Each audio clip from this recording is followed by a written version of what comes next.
Okay, folks, thank you for sticking with us, and for those online, terrific conversation with our panel, Polarization in the Church.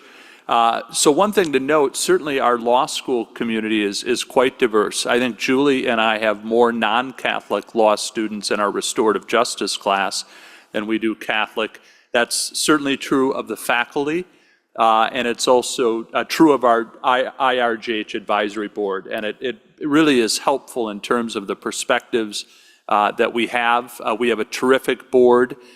We have 3 faculty fellows, including Hank Shea, who I'll introduce in a minute. I'm going to keep the introduction short so we can get to the questions, and I'm going to follow Ellen's model of being open and going with the spirit, and we're already going to put that in play in just a minute. I want to thank the Basilica parishioners who are here. We had a number of Basilica parishioners. At the end of the panel, I'm going to highlight, right before we move to the social time, 2 upcoming programs that I'm going to invite you to put on your calendar that are very much aligned with this conversation and the work of justice. But to our panelists today, I'm going to start with Professor Emeritus Michael Hollerich. Michael Hollerich has been a member of the theology department since 1993 at the University of St. Thomas, and has all sorts of wonderful academic background, which I'm not going to go into because I'm keeping this brief. I actually had Dr. Hollerich as my church history professor in seminary, and I'll tell you that it was one of my favorite classes. Dr. John Boyle and Dr. Michael Hollerich taught this together, and it was fun, it was at times irreverent, always informative, and one of the best classes that we had. So we thank Michael, who's going to really give us the historical perspective and also link both church and society and what he sees together. So we welcome him. We have Hank Shea to his left. Hank is a Senior Distinguished Fellow of Law and also fellow of the Holleran Center and Fellow of the Initiative on Restorative Justice and Healing. As you can tell, Hank is very popular among his colleagues here at the law school. Hank has his JD from Harvard and also worked as a former assistant U.S. attorney, and is now, and he'll talk about some of his current work, doing work in the area of restorative justice and care for veterans. And so he's going to talk about that, and so we welcome Hank Shea.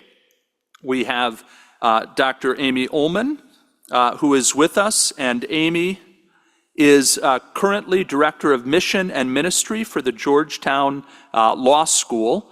She is also part of the Focolare movement, and she and her colleagues hosted a fantastic gathering down in San Antonio, where Julie and I were present last weekend, and we were part of that gathering. And there's so many corollaries really between the topics there on peace building and the work of overcoming polarization and restorative justice. So we thank Amy, who is also, she's on our advisory board here at the Initiative on Restorative Justice and Healing. And we have Cheryl Wilson, Vice President for Culture and Belonging, Bethel College in Kansas. Cheryl has been a practitioner in the restorative justice space for many years and just spoke to our law students along with Monique Maddox, and it was really compelling. Her message, I don't know anybody who really knows more about the work of restorative justice. In her bones, I learn every time that I am in dialogue with Cheryl Wilson. Cheryl is also a member of our advisory board, and one line that will stick with me throughout my time in restorative justice, because I think it's so true, and it was modeled by our last panel, it was modeled by Father Aaron, is she said very prophetically in 2001 at our launch, we need people who can work in the middle. We need people who can work in the middle. So much oxygen is taken out of our spaces by people on the extremes. And so what we've tried to do at the initiative, and of course we have all sorts of diversity on our initiative in terms of what people think about all sorts of issues and the like, but we have folks who can work in the middle. And so we welcome all of our panelists today. We thank them for their presence. So first question, I'm going off script from the questions that I asked them to prepare for. And I'll let whoever wants to go first. Keep it briefish, if you will, because we want to get to a number of things and also the questions from our group. What, in the last couple hours, either from Father Aaron or from our panelists, what really stuck with you? What's just a memorable thing that not only stuck with you, it might inform your own thoughts and work? I can jump in. I was very struck by Father Westman's method of kind of pulling out what is there to appreciate in this particular dynamic, and then pausing and saying, okay, where's the risk? And I think what stuck with me is how hard this work is to kind of concretize in our daily relationships because of that tendency to gravitate toward where we're comfortable or where we don't want to cause conflict. And so that's kind of what I'm sitting with, but also with the benefit of holding kind of in creative tension those two dimensions. Great, thank you. I will say, I think I learned differently about the idea of what groupthink can be used and how it can be used in a positive way. I definitely put groupthink in a negative category for a long time, and I saw the ways that people acted in poor ways because of groupthink. But if I thought about the ways that I have been trained around conflict resolution strategies, one of those is consensus building. And so in some ways, groupthink plays a role in a positive way when you think about consensus building. So it just made me shift my thinking about that. So thank you. For my part, I actually can't remember who said this. The need for self-examination. It hit home with me because as I thought about what I was going to be saying today, I realized I was building up a bill of attainder and to name the culprits, and I may still do that. But self-examination is just so exceedingly important and so hard to do. And of course, part of the trick is that you need help in doing it, even though it's self-examination. You know what I mean? So that was that, and the remarks that were made about the subject is polarization, but the theological word is schism. And in Catholic ecclesiology, schism is the mortal sin. I used to tell my students at Luther College when I taught there that somewhere in the Vatican there was a red button and a sign that says, "Do not push this button." And Martin Luther pushed it. It was the authority button. Okay, thank you. There were so many remarkable comments and statements made. It's really hard to discern just one. Father Aaron, your prayer struck me deeply. I think it was a outline of what we were going to hear for the rest of the afternoon in many respects. And I could talk about that, but the one thing I'd say is I just finished reading a book recently. There's been a number of books recommended, and I just can't help but recommend David Brooks's newest book, How to Know a Person, because the things that he talks about in a very poignant, personal way were repeated throughout the afternoon here. The importance of listening, the primacy of empathy and compassion before questioning and confrontation. It's an excellent statement that I predict if you start reading, you will finish it in short order because it's compelling. Right. Great. Thank you. And I read that book last February, and I know President Vischer highlighted this part. I preached recently on it. The thing that struck me is he has this phrase: there are illuminators and there are detractors. Now we're not wholly an illuminator or detractor. We have that in our, some days we're one, some days we're another. But I started going through my Rolodex of friends and family, and I realized that I'm drawn to illuminators. Those who lift other people up, those who are, they'll highlight what somebody has done, and that's part of what restorative justice can do. And so I second that. All right, we'll talk about a feeling question. So when I was in seminary, the seminarians did not want to get into a circle and talk about their feelings, I can tell you. And my classmate at the time, who's now a canon lawyer, when Susan and I presented to the Canon Law Society on restorative justice and canon law, he said, "Griffith, I would have never seen you in this work." So God can do amazing things. But what Julie and I, what Cheryl and other practitioners have found is that's what makes restorative justice so amazingly effective, is because people are there in a circle, they're talking, they're telling their story, others are listening, they're not judging, hopefully, they're accompanying them, and they tell their story. And so if you could, again, briefly just tell a story about your experience with polarization, either in the church or a religious community, or in society, or in a relationship with a family member or a friend. What did you, in that experience, what were you feeling? What was that experience viscerally? So I'll jump in. Okay. I was at a conference. I'm not going to tell you whether it was left-leaning or right-leaning, and it was before the pandemic. And I had been invited to share a few thoughts about the problem of polarization. And prior to speaking, one of the organizers of the conference told a joke. And you probably know this joke. It's very, kind of familiar. It's the guy who needs a brain transplant, and the engineer brain is $100 an ounce, and the astrophysicist brain is $200 an ounce, and then finally there's the Republican or Democrat brain, which is $1,000 an ounce. And so why so expensive? And then the punchline is, do you have any idea how many Republicans or Democrats it takes to get, an ounce of brain, right? So ha ha ha, right? And so the context of this conference was to address polarization, right?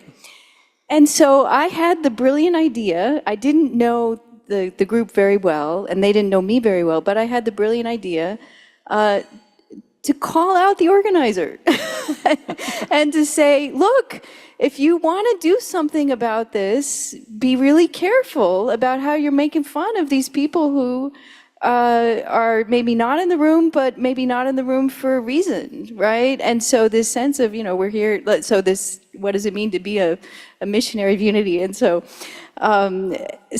what happened, I was completely shunned by the entire group. No one spoke to me at all. Like even to say, oh, well, that's a little exaggerated, or lighten up, or not even that.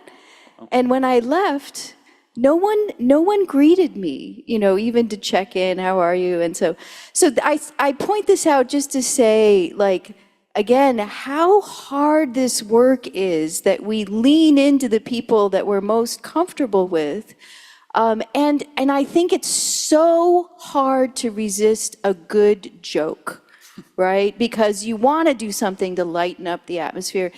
And so this sense of asking myself, like, how is that joke landing on, the effort to really reach out and as Father Aaron would say, kind of cross over, like, what is the humor doing? And so that's just one story. I appreciate you sharing that. I can take us back to this same stage about more than 10 years ago now. Immigration has been a hot button issue for many years in this country, but Arizona had just passed the first of a series of very restrictive laws regarding immigration in that state. And we invited up the authors of that law. We invited up people who were fighting it in the courts on the other side of the issue. We brought up people who were the victims, the ones who were feeling the impact of this very restrictive immigration enforcement law. And I'd like to tell you that we had a breakthrough that afternoon. I'd like to tell you that there were people that were shaking hands afterwards. That didn't happen. We had more debate than a dialogue. And we didn't have anything like the students and I were hoping we would accomplish in opening up the minds of everyone to the other's perspective, to the other's experience. Just to jump forward, my wife and I spend part of our years in southern Arizona now, and immigration is a very, very serious issue, as you've probably heard on the political scene there. And we have divided opinions in our neighborhood, on the campus, about what should be done, both from a legal standpoint and a moral standpoint. What I have suggested, and my wife and I have done this, we've been supporting several organizations on both sides of the border who are dealing with migrants in crisis. And we have gone down to the border on multiple occasions and crossed over the border and met with the people who you see as numbers on the news. Father, the term you used, I've heard, them referred to as less than human beings, because they become a problem, they become a dollar sign, they become a law enforcement issue. And I just wish everybody who had to make a decision about what we should be doing about our immigration policy would go down and spend one day on the border, not just in Arizona, but to go into Nogales, Mexico, and sit down and meet some of the people that my wife and I met, the women who are suffering and have suffered horrible abuse. And if they get sent back, will continue to suffer that. It would inform the discussion in ways that you're never going to get in a forum in Minneapolis, Minnesota, having people debate the merits, pros and cons of a policy. Thank you.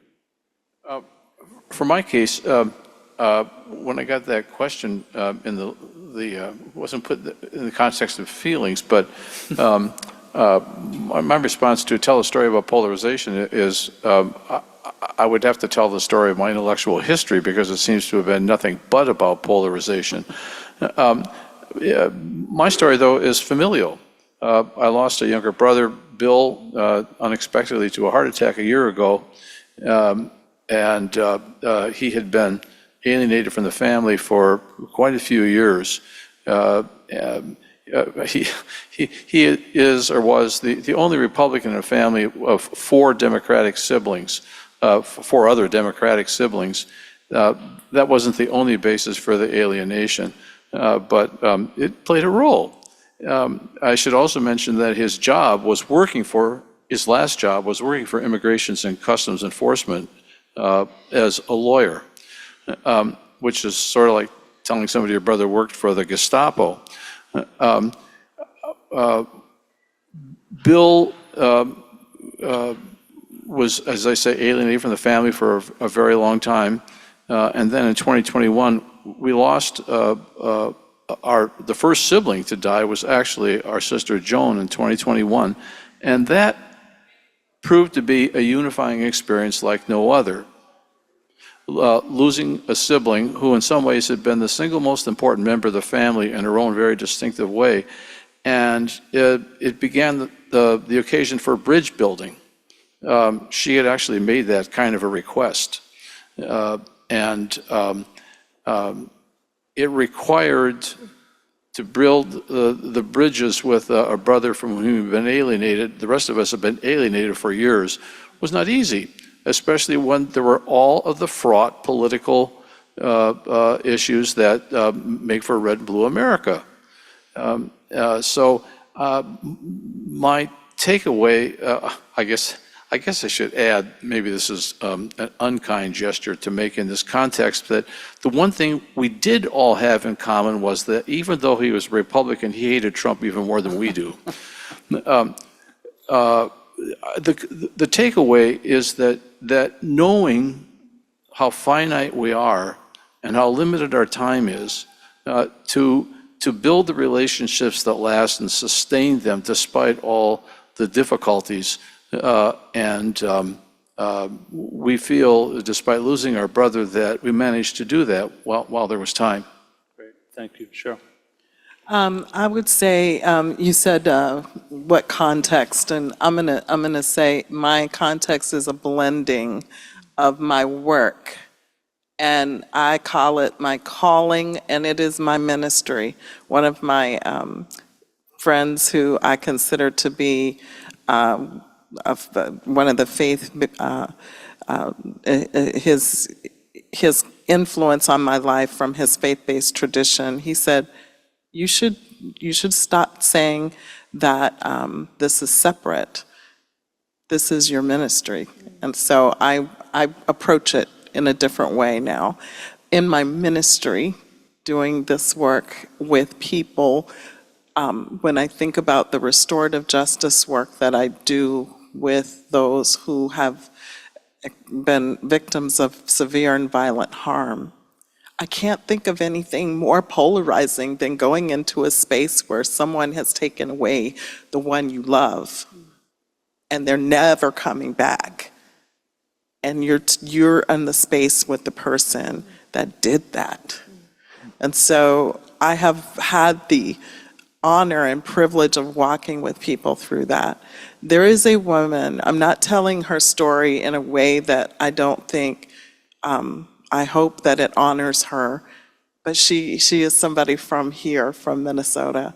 In the years when I worked here, I got to see a transformation that I still am confounded by to this day. There is a woman, Mary Johnson, some of you may know her.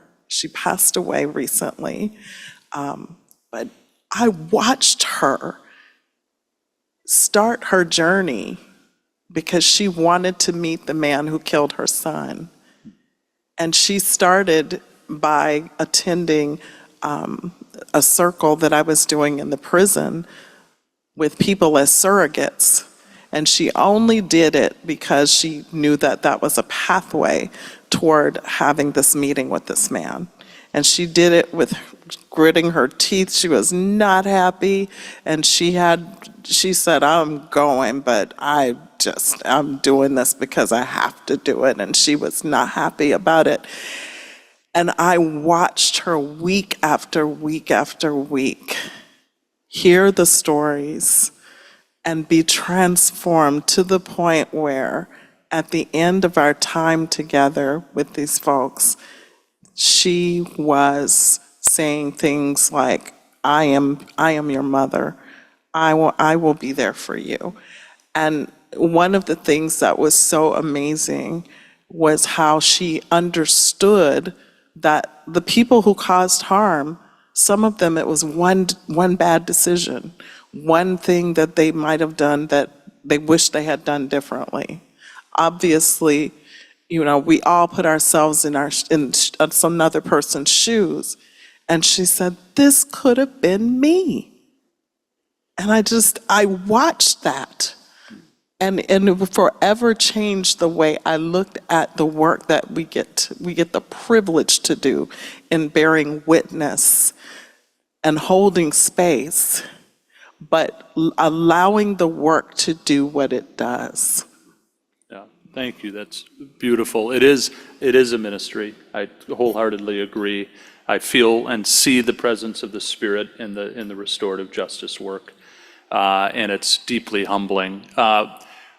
Just connecting back to what Michael said, Amy said about that it's hard work. Michael talking about familial, one of the things, Amy and I were in the same circle, group, just kind of responding to the speakers, and I talked about a family issue, similar to Michael, where there's this political divide, and I'm thinking of my brother who's, He's in his 60s. He retired at 60s. It was always the best athlete. He shoots in his mid-70s on the golf course. And there's this sense of just being aggrieved. And I realized when the panelists were talking and Father Aaron was talking, I've never really gone down saying, tell me, where is this coming from? Amy and I talked about with how much bandwidth people have, and can you actually go there? Do you have the energy? What will it be like? But I realize that I'm not being courageous enough to open up to that conversation and to journey, with him. And it might bring us together in a way that we weren't before. Cheryl, we're going to stay with you. And what I want to do is zero in on each of their, particular, areas. They all have, concentrations either academically or in ministry. Cheryl, I want to ask the question with regard to your work, and you work in a number of different areas of restorative justice, connecting to different issues. But obviously, with the issue and question of the quest for racial justice,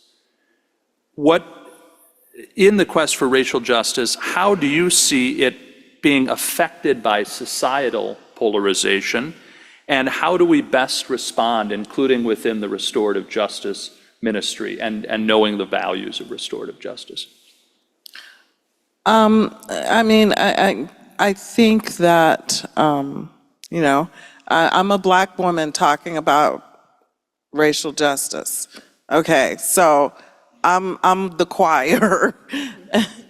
and my point in saying that is polarization plays a role, because what happens often in talking about the issues that confound the marginalized, people of color, and I will say from my perspective, Black people, the descendants of slaves, who have constantly been put in the back of the line economically, in social justice ways. I can't imagine how I'm grateful to be in these times, but I can't imagine just not being heard and being valued in ways that were quite simple, that are quite simple to us now when I think about my ancestors. And just not even being considered, not even being thought of as a fully human, not even being thought of as intelligent. And coming to this day and time, and we're still there in so many ways. What I feel that is very critical when we think about polarization, when people go to talk about their own, issues or the things that they're fighting for, and racial justice does not play a role in that, that's what's wrong. For me, there isn't anything that I do that I don't think about race, that I don't think about who isn't being represented here, whose voice isn't being heard here. And my point toward how we respond is I need to retire from having this conversation. And I want to see those who have privilege and power have the same concerns and the things that keep them up at night like me. That's when we will shift. But as long as there's something that's competing that consistently pushes out of the way the needs, the basic needs of people like me, I'll be still sitting here. I appreciate your response. Thank you. Amy, your area is in the educational space. You not only teach at Georgetown Law Center, you do mission work, you do all sorts of things. And certainly the issue of polarization within the academic life, students, faculty, staff, we saw all sorts of issues, and responses on the East Coast and throughout the country that sprung up. And I just read recently that there was a real shift over the summer in terms of policies. And if you could talk about, you've written a book in this area, just what have you seen in the educational space, not only the challenge of polarization, but also similar to what I asked Cheryl about, how are there positive ways to respond, or where is there, again, like Cheryl said, are we going to be sitting 10, 15 years from now and not making the changes with regard to justice that need to be made? Yeah, I here too, I think it's just a very challenging environment. And part of the concern that I have is also the way that our communication habits have been distorted by interactions with social media, by the intensity of the cultural polarization that we see around us, the difficulty of keeping in perspective all of the challenges that Cheryl mentioned as well.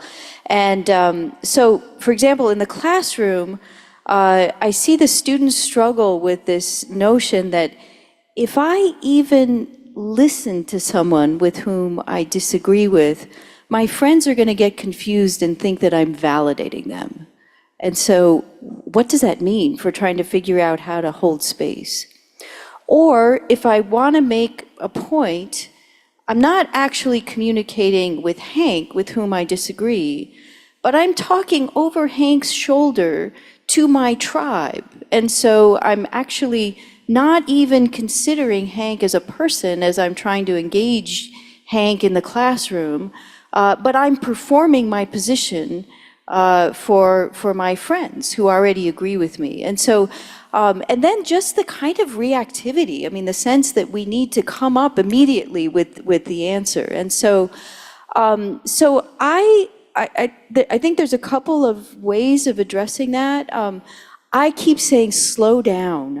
Always find ways to slow the pace. And then this attentiveness to persons has led me to continually say, small is beautiful. And so small groups, but also encouraging people to kind of form a buddy system of where they are getting together, not with the most extreme person in their life. So there was the example before about the Ku Klux Klan. So maybe not necessarily the most extreme person that you can think of, because then you start to kind of catastrophize. But someone who will help me understand how I sound in the ears of another person who's really different, with whom there's trust.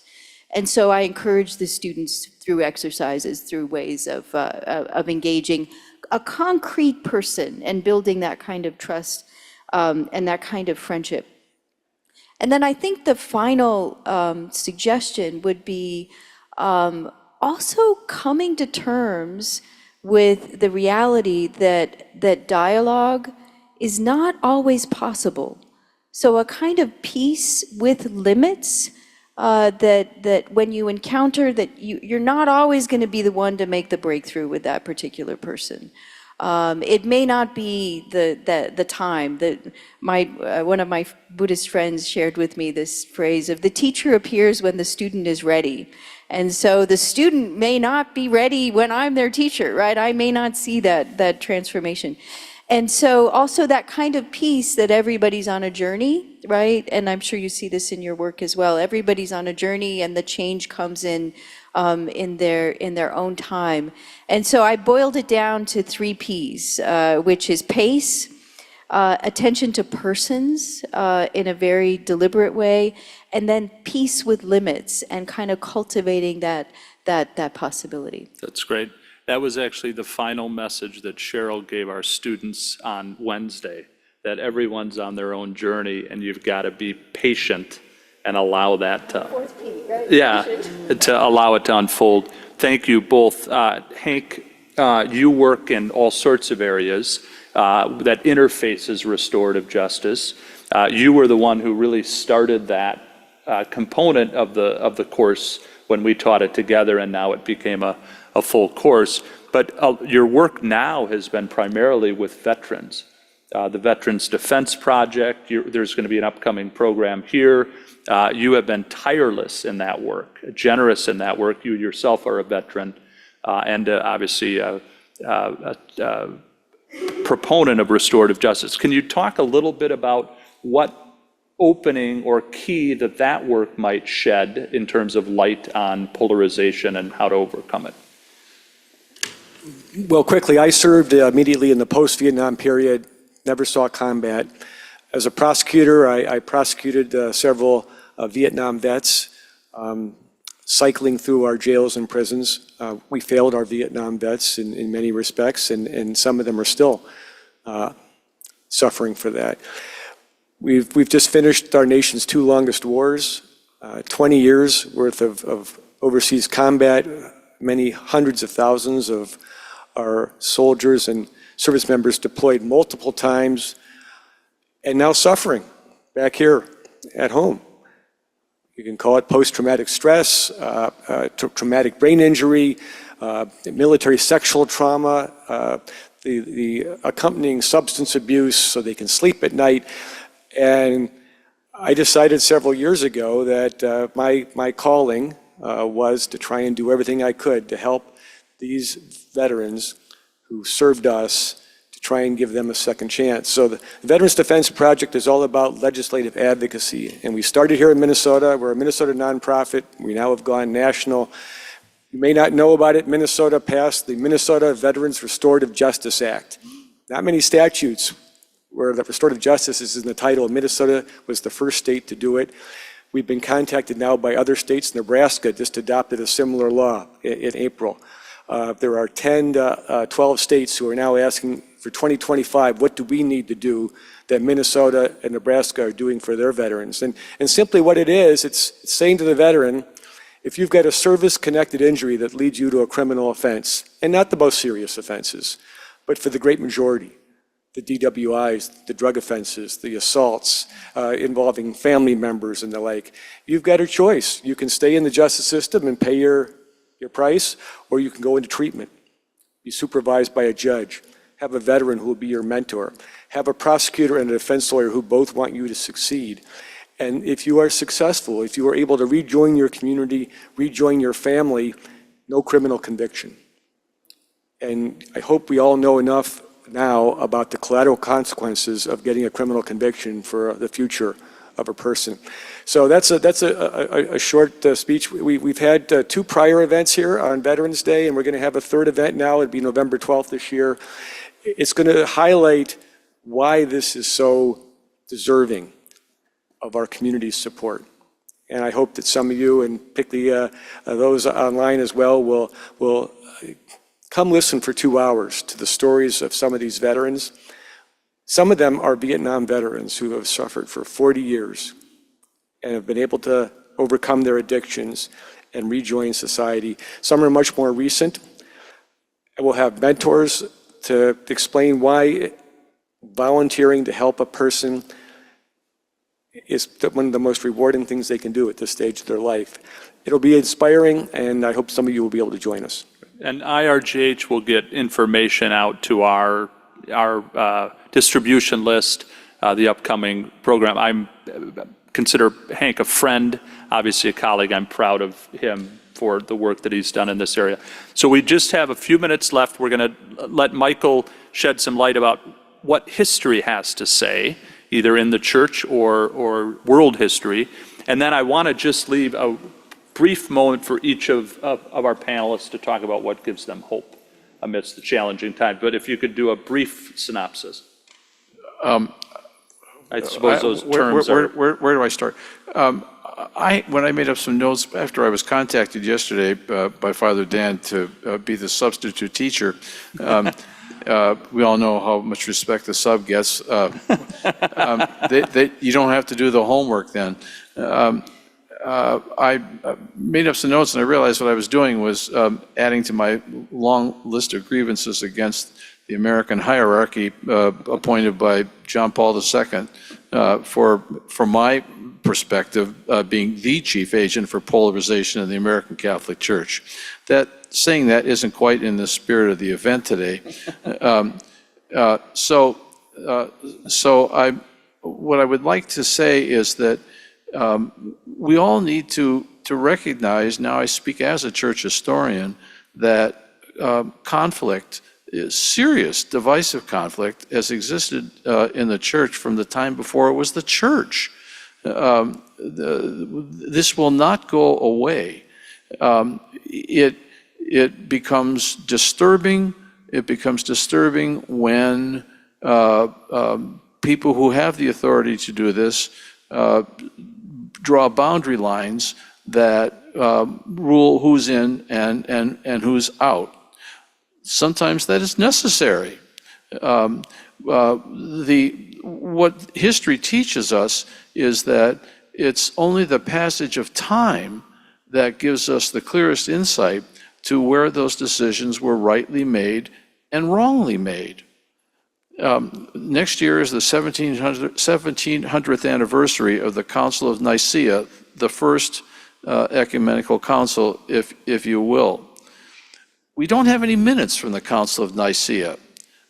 That's not an accident, I don't think.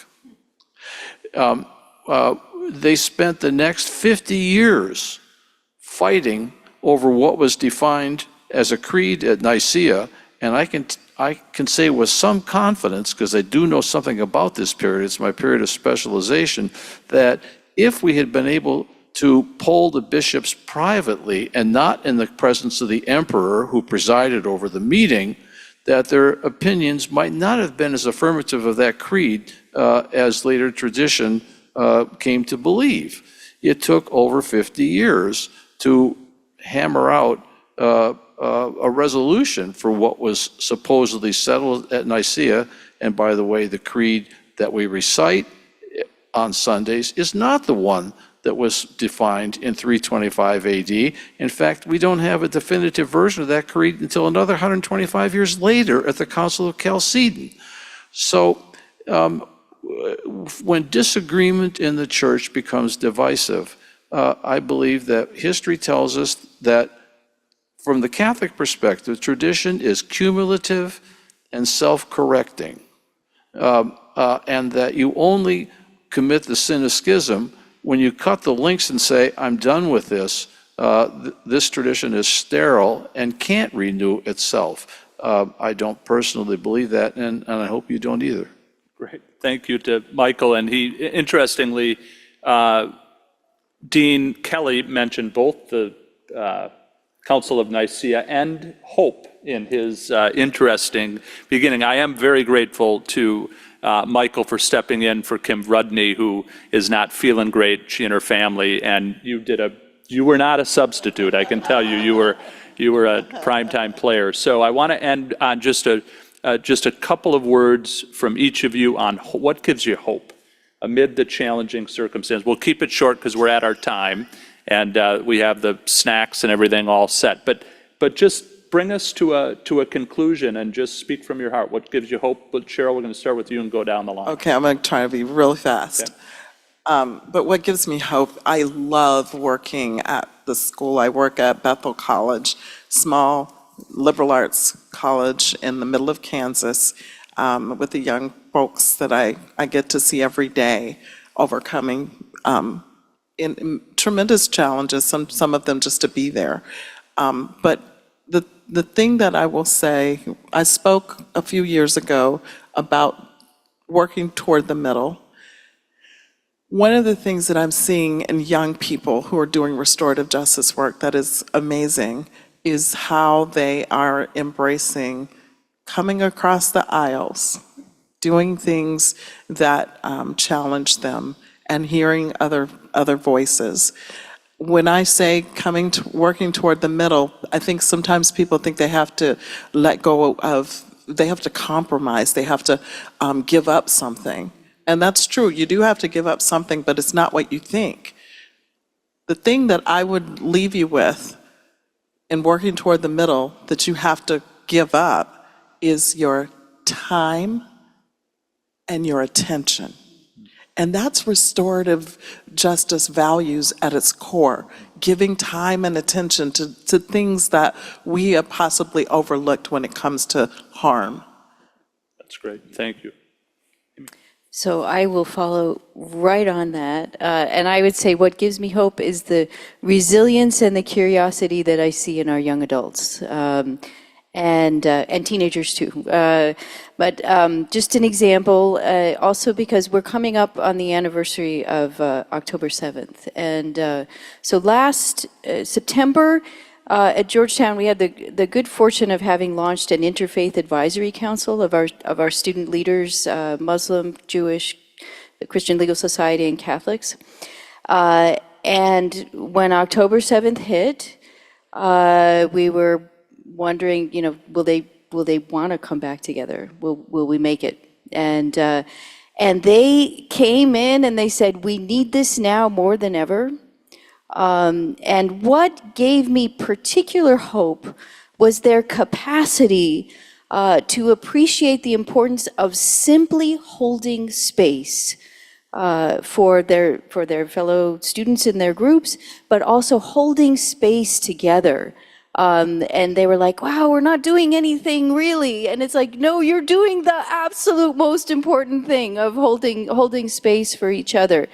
So the show of unity that we saw in that work also across those differences, I think for me is just a shining star of hope, I think in a similar way to what you see in the students at your school too. So thank you. Great, thank you. Briefly, Hank. And Very, very briefly, what gives me hope is what we heard from Father Aaron today. And Father Sam Sawyer, the editor of America, has written similar things about polarization. And one thing that really spoke to me was he said, choose love. Choose love over the temptation of viewing the other as your enemy. And I think that kind of encapsulates much of what I took from Father Aaron's talk and is a measure of hope for all of us. I would say that it strikes me as an irony that the Pope of Dialogue, as Francis has styled himself, is in the American Catholic Church the most divisive Pope in my lifetime, and that's saying something. My hope is that the American Catholic Church, which is more parochial than it's ever been in the bad sense of that word in the last 2 generations, is only a part of the universal church, and that church, the body of Christ, which purports to be, according to Lumen Gentium at Vatican II, the sacraments, a kind of sacrament, it's qualified, a kind of sacrament to the unity of the human race. That is still our mission statement. okay, thank you. If you could join me in thanking our panelists, wonderful job. A lot of wisdom. What gives me hope is the fact that you all gathered here on one of the nicest September days that we can imagine, and that we had a good number online as well, and all engaged. The other thing that gives me hope is the fact that what all of our panelists and Father Aaron talked about, they highlighted all of the values of restorative justice in their responses. It was really inspiring to me. I do want to highlight 2 upcoming, give me 1 second here, 2 upcoming events. We have coming up, give me 1 second. I've lost it. Send it again to me, Meg. We do have on the 3rd of October, we have a new series that's going to honor Reverend David Link, the late Reverend David Link, the founder of this law school. And that will be at Basilica of St. Mary, 6 p.m. It'll be President Rob Vischer and Dean Marcus Cole of the Notre Dame Law School. And they're going to be talking about how values-based education can build bridges and bring hope and healing in our divided world. And so come on out for that. It's the Promise of Catholic Social Teaching is the name of the series. that can bring light to a divided America. And we're really excited about that. October 3rd at Basilica, there will be a reception starting at 5. The talk starts at 6. We also finally have toward healing minds and hearts, reflecting for right relationship and conciliation. And we will have Dr. Samuel Torres, Deputy Chief Executive Officer of the National Native American Board School Healing Coalition. This is on October 5th from 11:30 to 3 p.m.